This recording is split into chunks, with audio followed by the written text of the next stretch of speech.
चंदगड तालुका पत्रकार संघ संचलित CL न्यूज या लोकप्रिय चॅनलला लाईक करा, सबस्क्राईब करा, शेअर करा. आजही मी सकाळी 10ला ऑफिसला गेलो की रात्री 10 पर्यंत तिथं असतो. त्यानंतर रात्री 1 वाजेपर्यंतच्या सगळी पानं जी येतात ती बघतो आणि मग एकला झोपतो. तर आपल्याला म्हणजे मला डॉक्टरने विचारलं की म्हणलं तुम्ही काही आजाराचा विश्रांती घ्या. डॉक्टरांनी सांगितलं तर मी विश्रांती घेतली तर मी आजारी पडेल. मी कामात आहे म्हणून माझ्या तब्येतीच्या दुर्लक्ष मी करतो ते चांगलं आहे. मग डॉक्टर म्हणले तुम्हाला योग्य वाटते ते करा. मित्रांनो, आज पहिल्यांदा ज्या कार्यक्रमासाठी मी इथं आलो त्या माडखोलकर महाविद्यालयाच्या विस्तारित इमारतीचं उद्घाटन झालेलं आहे असं मी जाहीर करतो.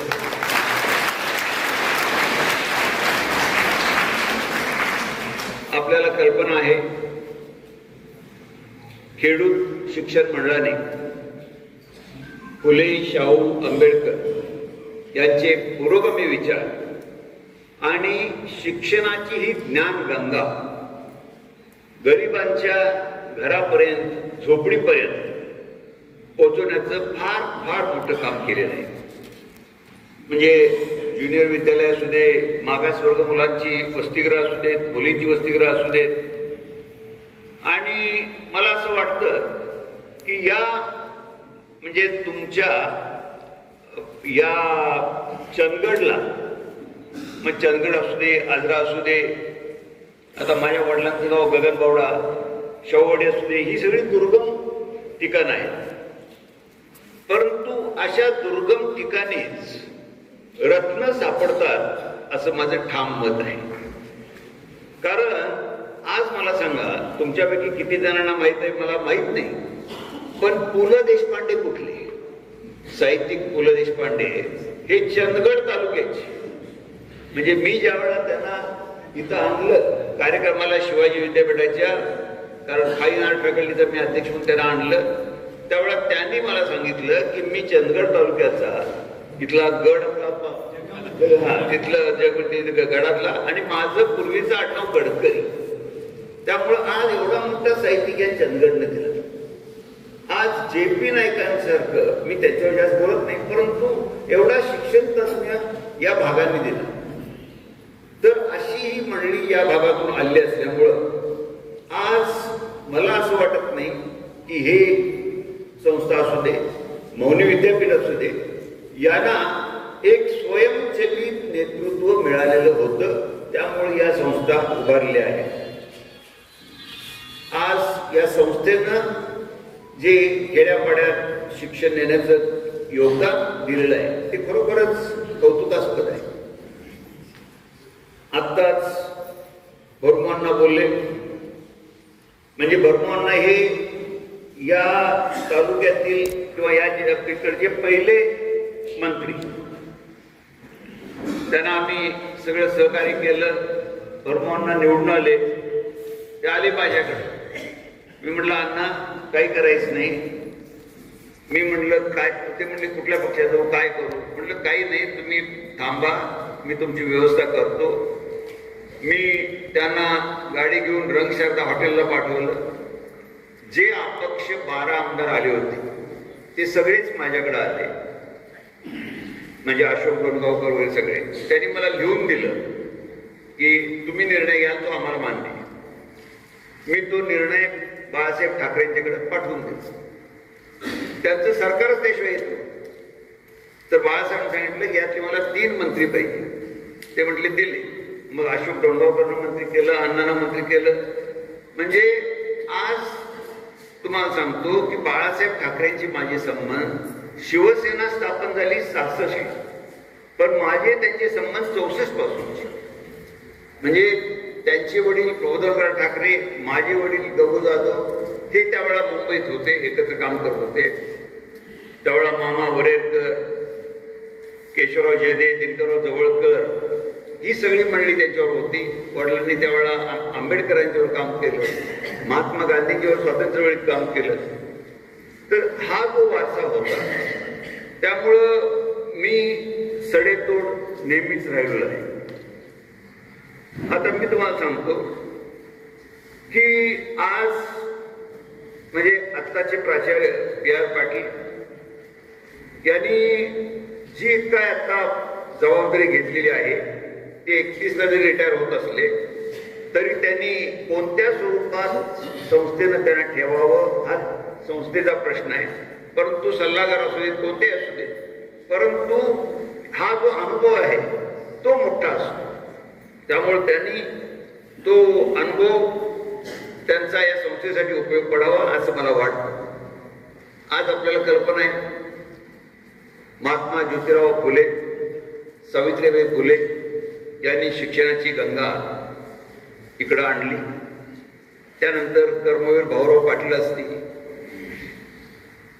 विदर्भातले पंजाबराव देशमुख असतील, विवेकानंद संस्थेचे बापूजी साळुंखे असतील, अशा या सगळ्या मंडळींनी त्यावेळेला शिक्षण हे खेड्यात गावागावात पोहोचवलं.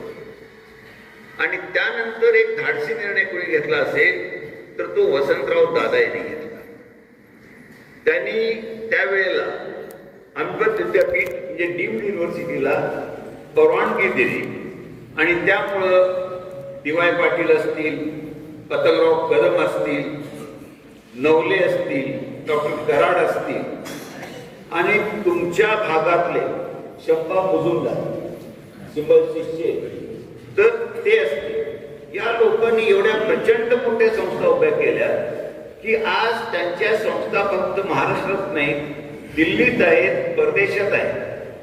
त्यामुळे ही शिक्षणाची गंगा एवढी वाढली. आज बहुजन समाजातल्या लोकांना शिकता येत नव्हतं, त्यांना शिक्षणाची दारं खुली झाली आणि खरोखरच आज एका अर्थानं हा फार मोठं निर्णय हा वसंतदादांनी घेतला. मला फक्त एवढंच वाईट वाटतं की या सगळ्या मंडळीने वसंतदादांनी निर्णय घेतला पण यांनी संस्थेला नावं दिली ती आपली. अरे एकानं तरी वसंतदादांचं नाव द्या ना, त्यांच्यामुळे तुम्ही केलं झाले. मी स्पष्ट बोलतो बरं का, मी कोणाचं भातच चिरून बोलत नाही. त्यामुळं आता आपल्याला तुम्हाला मी सांगायला पाहिजे, कारण आपण काय होतं की आपण आपला अभ्यास करत नाही. आज पत्रकार म्हणल्यानंतर व्होरेसियस रीडर व्हावं लागतं, म्हणजे पुस्तकं पारायण करावं लागतं. त्याशिवाय अधिकारवाण्यानं बोलता येत नाही आणि लिहिता येत नाही. आपल्याला सांगा की या भारत देशाला संस्कृतीचा आणि शिक्षणाचा फार फार मोलाचा वाटा आहे. संस्कृती तर आपली फार महान आहे, पण शिक्षणाच्या बाबतीत मी तुम्हाला सांगतो, ज्या वेळेला इंग्लंडमध्ये ऑक्सफर्ड केम्ब्रिज नव्हतं त्यावेळी भारतामध्ये नालंदा, तक्षशिला, विक्रमशिला अशी विद्यापीठ होती आणि तिथं राजे लोक शिकत होते, गुरूंच्या पायाखाली बसून ते शिकत होते. आज ही जी आपल्याला संस्कृती आणि शिक्षणाची परंपरा लाभलेली आहे, आपला देश मग मुघल ह्यांच्यामुळे असेल, नंतर ब्रिटिशांच्यामुळे असेल, तर तो पारतंत्र्यात गेला. स्वातंत्र्य मिळाल्यानंतर देखील आज आपला देश 100% साक्षर झालाय का? तर नाही झाला. देश स्वतंत्र झाला त्यावेळेला आपल्या साक्षरतेचं प्रमाण होतं 12%. आज आता ते टक्केवारी आली आहे 74%. मग आपल्याला असं वाटतं 74% जर एवढं शिक्षण आपले लोक साक्षर आहे तर आपण पाठीमागे कसं? या वाढत्या लोकसंख्येमुळे 140 कोटीचा देश, त्यामुळं 43 कोटी लोक अजून साक्षर नाही, सुशिक्षित नाहीये. ही फार मोठी खंत आपल्या मनात आहे. जगामधल्या ज्या मोठमोठी जी 100 विद्यापीठ आहेत, कारण मला बऱ्याच वेळेला लेक्चर द्यायसाठी म्हणून जावं लागतं. जगातल्या 100 विद्यापीठामध्ये पहिल्या एकही विद्यापीठ भारतातलं नाहीये. त्यामुळं आत्ता मोदींनी सेंट्रल विद्यापीठ 10 निर्माण केलेले आहेत. शिक्षणाचं तुम्हाला खरं तर मी तुम्हाला सांगतो, 1968ला ज्यावेळा कोठारी कमिशन नेमलं गेलं त्यावेळा कोठारी कमिशनचा अहवाल असा आहे की आपल्या जीडीपीच्या, व्हॉट इज जीडीपी, तर सकल राष्ट्रीय उत्पन्न, आपल्या उत्पन्नाचा 6% भाग हा शिक्षणावर खर्च करायचा. परंतु दुर्दैवानं आजपर्यंत कुठल्या शासनानं त्याकडे लक्ष दिलं नाही. 14ला मोदींचं शासन आल्यानंतर मात्र त्यांनी हा शिक्षणावरचा खर्च वाढवला. तर देखील अजूनही चांगली शिक्षणाची खर्चाची तरतूद केली पाहिजे. आत्ताच मेन्से साहेबांनी जे बोलले ती वस्तुस्थिती आहे. या सगळ्या शिक्षण संस्थांना आर्थिक मदत मिळाल्याशिवाय त्या टिकू शकत नाहीये. आज दुसरी एक महत्वाची आपली म्हणजे देशाची मी तुम्हाला स्थिती सांगतो की भारत हा एकमेव देश असा आहे की जिथं भारताची 65% लोकसंख्या ही 30 वर्षाच्या खालील आहे. त्याला आपण डेमोग्राफिक डिव्हिडंड म्हणतो. तर तो डेमोग्राफिक डिव्हिडंड ह्या भारतात आहे. त्यामुळं ही जी तरुण पिढी आहे हे भारताचं सगळ्यात मोठं आज जे आपण म्हणतो ताकद, ती सगळी ताकद त्या तरुण पिढीची आहे. 2030 साली भारत हा सर्वात तरुण राष्ट्र जगात बनेल आणि केवळ उच्च शिक्षण जर आपण घेतलं तर त्यावेळेला उच्च शिक्षणामध्ये 14 कोटी विद्यार्थी भारतात शिक्षण घेत असतील. आणि माझ्या मित्रांनो, तुम्हाला सांगतो, जगात उच्च शिक्षण घेणारे जे 4 विद्यार्थी पदवीधर असतील त्यापैकी 1 विद्यार्थी हा भारतातला असणार आहे. एवढं मोठं शैक्षणिक योगदान भारतामध्ये निर्माण होणार आहे. आज शैक्षणिक असल्यामुळं मी आर्थिक गोष्टीकडे वळत नाहीये. म्हणजे आता 10व्या क्रमांकावरून आर्थिक महासत्ता 5वी बनलेली आहे आणि 2027 पर्यंत ती 3री आर्थिक सत्ता बनेल. म्हणजे अमेरिका, चीन आणि त्यानंतर भारत. पण तो आर्थिक विषय झाला, त्याला मी हात लावत नाहीये. आज मला सांगा की या उच्च शिक्षणामुळं काय होतंय. आज जगातली मी तुम्हाला 1-2 उदाहरणं देतो. आज जगात MNC मोठमोठ्या मल्टीनॅशनल कंपन्या आहेत. त्या कंपन्यांच्यावर मुख्य असणारं कोण आहे. मी एकच उदाहरण तुम्हाला देतो की गुगल कंपनी घ्या. गुगल कंपनीचा CEO, चीफ एक्झिक्युटिव्ह ऑफिसर सुंदर पिचाई हा भारतीय आहे. त्याला पगार किती माहिती तुम्हाला? 176 कोटी प्रति महिना. तो दररोज 5 कोटी रुपये घेतो. म्हणजे दररोज 5 कोटी पगार तरी ऐकलाय तुम्ही. पण हा भारतीय माणूस घेतो. फक्त गुगलच सोडा, जेवढ्या ह्या इंटरनॅशनल कंपन्या आहेत त्या सगळ्या कंपन्यांच्या ठिकाणी भारतीय लोक आहेत.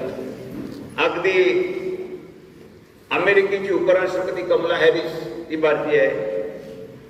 आज ऋषी सुनाक हा इंग्लंडचा पंतप्रधान भारतीय आहे. तर ही भारतीयांची बुद्धिमत्ता ही खरोखरच अफाट.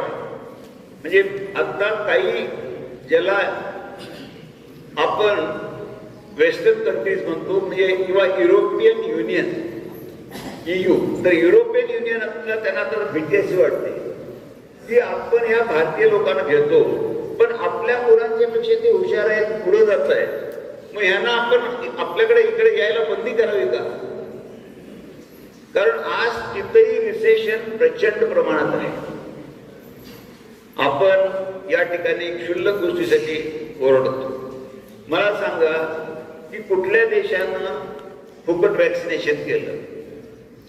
आज कुठल्या देशानं कोविडमध्ये 2 वर्ष 80 कोटी लोकांना मोफत अन्नधान्य दिलं आणि पुढची 5 वर्षे 80 कोटी लोकांना मोफत अन्नधान्य देण्याचं जाहीर केलं? जगातला एकही देश देऊ शकत नाही ही परिस्थिती आहे. त्यामुळं आपल्याला आपल्या देशाचा अभिमान पाहिजे.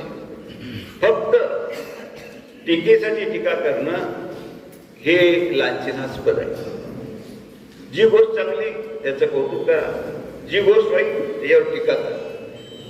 तुम्हाला मी सांगतो की माझं शिक्षण म्हणजे मी मराठी माध्यमात होतो 7वी पर्यंत कोल्हापूरला. वडिलांना असं वाटलं की याला इंग्लिश माध्यमामध्ये घातलं पाहिजे म्हणून मला कॉन्व्हेंट स्कूलला घातलं, सेंट जेवियर्सला. म्हणजे 7वीला आमचं ABCD सुरू झालं. ते केलं तरी पण मी मॅट्रिकला फर्स्ट क्लासमध्ये आलो. मग वडील मला म्हणले तुला वृत्तपत्र चालवायचं, कारण मला मी त्यावेळेला सगळे मेडिकलचे सब्जेक्ट घेतले, मला वाटलं डॉक्टर व्हायचं. मला वडील म्हणले तू एकटा मुलगा, तुला पेपर चालवायचं आणि तुला मराठी आणि संस्कृत घे. मग राजाराम कॉलेजला मराठी आणि संस्कृत घेतली. ते दोन्ही घेऊन इंग्लिश लिटरेचरमध्ये परत BA केली. मग मी वडिलांना म्हटले की मला परदेशला जायचंय, पण तरी त्यांना पाठवायला तयार नव्हते. मग मी त्यांना सांगितलं की मला पुण्याला जायचंय ILS लॉ कॉलेजला. मग ILS लॉ कॉलेजला गेलो. लॉ कॉलेजला तिथं गोल्ड मेडल मिळवलं. जर्नलिझम तिथं केलं. म्हणजे तिथं बहुजन समाजातली मुलं पुढे येत नाही ही त्यावेळेला एक मानसिकता होती. कारण हे जाधव भोसले असे आडनाव पुढे येणं शक्य नाही. आणि तिथं विद्यापीठात परत पहिला आलो. मग वडील मला म्हणले तुला जायला हरकत नाही, आणि मग मी लंडनला गेलो, कार्डिफला. आज मी तुम्हाला सांगतो, मी इथं विद्यार्थी आहेत बरेच म्हणून, की समजा मी हे शिक्षण घेतलं म्हणून मी सर्वज्ञ झालो का? नाही, मुळीच नाही. अगदी कुठल्याही विद्यापीठाचा कुलगुरू देखील सर्वज्ञ नाही. सगळ्यात मोठं शिक्षण आपल्याला कुठं मिळतं तर ते आपल्या आयुष्याच्या वाटचालीत मिळतं. आणि आपण आयुष्यभर विद्यार्थी राहणं हे फार महत्वाचा मूळ मंत्र आहे. मी स्वतःला अजूनही या 80 वर्षी देखील विद्यार्थी समजतो. आणि त्याप्रमाणे जे काही तुम्हाला कदाचित तुम्हाला सांगतो, माझं नातू देखील मला काही गोष्टी शिकवतो.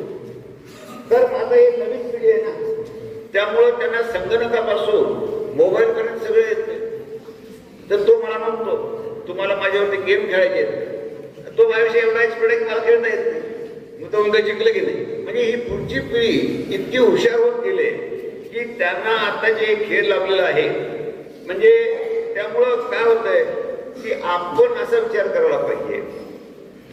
एक लक्षात ठेवा, मी जर तुम्हाला प्रश्न विचारला की मित्रांनो संपत्ती महत्वाची का शिक्षण महत्वाचं, तर तुमच्यातले काही जण म्हणतील संपत्ती, काही जण म्हणतील शिक्षण. मी तुम्हाला सांगतो शिक्षणच महत्वाचं आहे. आज संपत्ती कदाचित येईल, लक्ष्मी चंचल असते, ती कदाचित जाईल. आज भारतात लोकशाही आहे, चीनमध्ये कम्युनिझम आहे. उद्या इथं कम्युनिझम आला तर सगळी संपत्ती राष्ट्रीय होईल. पण तुमची बुद्धी आहे, बुद्धी कुणीही काढून घेऊ शकत नाही.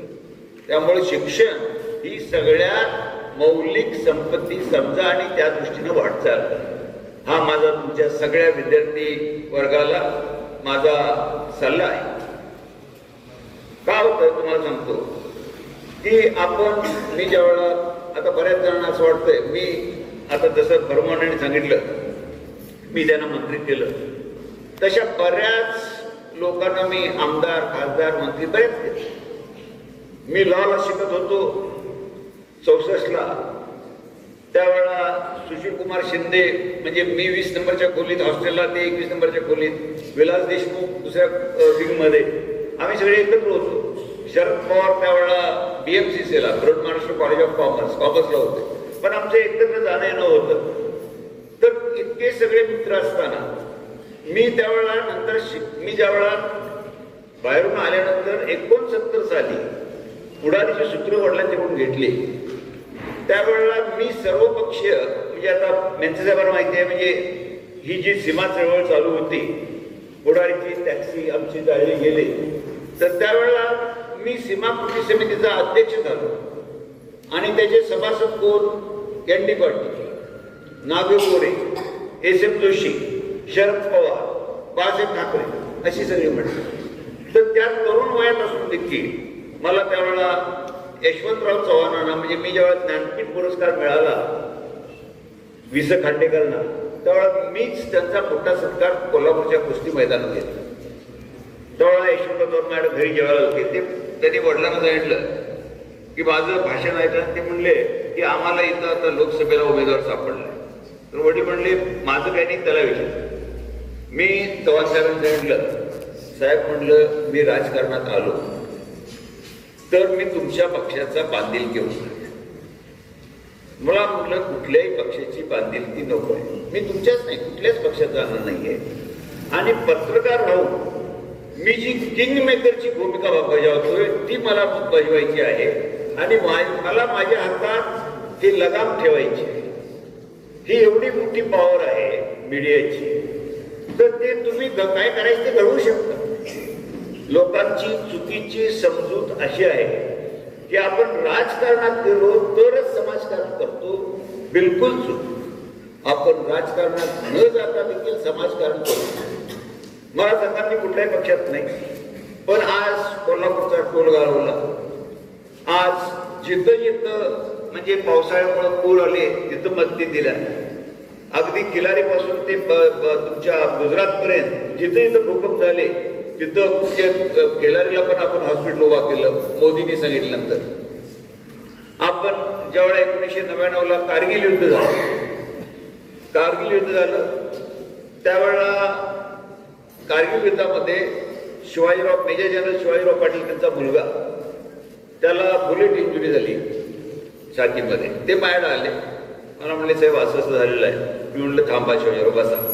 मी लगेच chief of the army staff general Ray त्यांना फोन घेतला. म्हणलं general what is the problem. ते म्हणाले sir we cannot lift the boy from here because the climatic conditions are not at all good. मी म्हणलं ठीक आहे, is there any medical facility. तर ते म्हणले no sorry there is no medical facility. मी लगेच फोन उचलला. दुसरा फोन जॉर्ज फर्नांडिस, त्यावेळेला ते संरक्षण मंत्री होते, त्यांना केला. त्यांना म्हणलं जॉर्ज साहेब, त्यांना मराठी चांगलं येतं का, ते महाराष्ट्रात होते. म्हटलं जॉर्ज साहेब इतके किती सैन्य आहे आपलं. ते म्हणले 4 डिव्हिजन आहे. म्हणलं आपण हॉस्पिटल का बांधत नाही. मला म्हणले बाळासाहेब ह्या लाल फितीतून जाण्यासाठी अजून 4-5 वर्षे जातील. मी म्हटलं एक करा, आम्ही पुढारी आणि कोल्हापूरकरांच्या वतीनं तिथं हॉस्पिटल बांधतो, तुम्ही परवानगी द्याल. ते म्हणले काय हरकत नाही, मी किती इस्टिमेट आहे जनरल दत्ताना सांगतात पाठवून देतो. ते आपण पुढारीचे पैसे गाठले, लोकांनी सगळ्यात जे मदत केली ती गोळा केली आपण. आणि त्यावेळेला जॉर्ज फर्नांडिसना कोल्हापूरला बोलवलं. त्या आले, त्यांना डीडी हँडओव्हर केला. त्यांनी जाहीर केलं की हे पैसे जाधव साहेबांची इच्छा आहे की हॉस्पिटल बांधावं, त्यासाठी हॉस्पिटलमध्ये साठी वापरलं. आणि 99ला हॉस्पिटल बांधणं सुरू झालं. 2001ला ते पूर्ण झालं. असं कॉन्क्रीट वगैरे बांधता येत नाही कारण तिथं -50 टेम्परेचर असतं, नुसता बर्फ आणि बर्फ. आणि तिथं अगदी अल्ट्रा मॉडर्न असं जर्मन टेक्नॉलॉजीनं तिथं हॉस्पिटल बांधलं की बाहेर हॉस्पिटलच्या वरती 1 फुटाचा बर्फ आहे, बाहेर देखील बर्फ आहे. पण हॉस्पिटलमध्ये तुम्ही गेलं की +26 म्हणजे समुद्र सपाटीचं वातावरण. आणि त्यानंतर सगळ्या सैनिकांना ते एवढं मोठं हे झालं की त्यावेळेला chief of the army staff म्हणले की हे अस्पताल भारतीय सेना के लिए संजीवनी. त्यामुळं संजीवनी आपल्या महाराष्ट्रानं आणि मुख्य करून कोल्हापूरकरांनी तिथं प्राप्त करून दिली.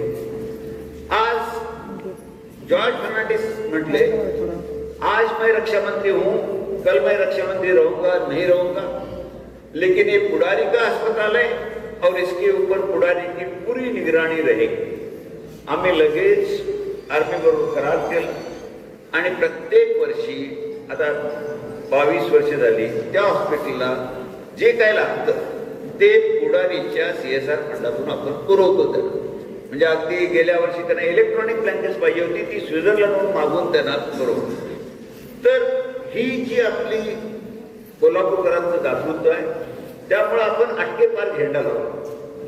आज मला तुम्हाला सगळ्यांना विद्यार्थ्यांना एवढंच सांगायचं आहे की आपण ज्या शतकामध्ये राहता हे सर्वजण तुम्ही नशीबवान आहात. कारण ज्ञान, विज्ञान, तंत्रज्ञान याचा विस्फोट म्हणजे एक्सप्लोजन झालेलं. आणि त्यामुळं ह्या विस्फोटाच्यामुळं काय झालंय तर आपल्याला आज तुम्हाला एवढ्या सुविधा उपलब्ध झाले. म्हणजे विज्ञानामुळं आज संगणक आलेला आहे, ज्याला आपण कॉम्प्युटर म्हणतो, लॅपटॉप आलेला आहे, आज तुमच्याकडे मोबाईल आहे.